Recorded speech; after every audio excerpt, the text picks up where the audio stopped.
Once we get around this time in training camp and preseason, we always see these darlings and these secret weapons that'll pop out, and fans will kind of get their eyes on at this point.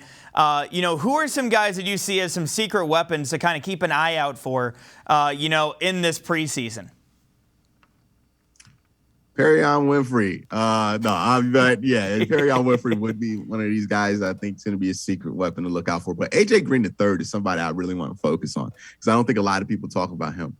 He was really good in the selective snaps that he had last year. Now, he didn't have enough to qualify for Pro Football Focus rankings, but he did have an 86 on Pro Football Focus, which is pretty high up there when it comes to a cornerback ranking. I think it was probably the highest on the team. Again, small sample size, but he's somebody who puts other players in an interesting position because we know that Denzel Ward and Greg Newsome are going to be your top two corners. Wherever you put them on the field, they're going to be your top two guys. They're going to be the best two corners that you have. But now you're in a situation where, okay, who's 3, 4, and who's the slot, right? And now I think AJ Green's probably 3. You drafted MJ Emerson, so he's probably going to be in the competition for the slot or the other boundary position. And then you ask yourself, well, where does Greedy Williams fit into all of this, right? And I don't know where Greedy fits into this because he looks like somebody who doesn't really have a position at this point.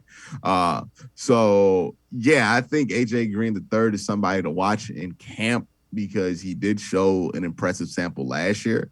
And if he can come out here in camp and impress and turn a lot of heads this offseason, then that's going to look like something that, a small sample that could actually stretch out and be indicative of a better player there than what we thought with the undrafted free agent. But he's somebody that's steadily been moving up the depth chart. I think he's ready to get to the point where I think people start to notice that he's been moving up that depth chart. I think AJ Green III is somebody to definitely look out for.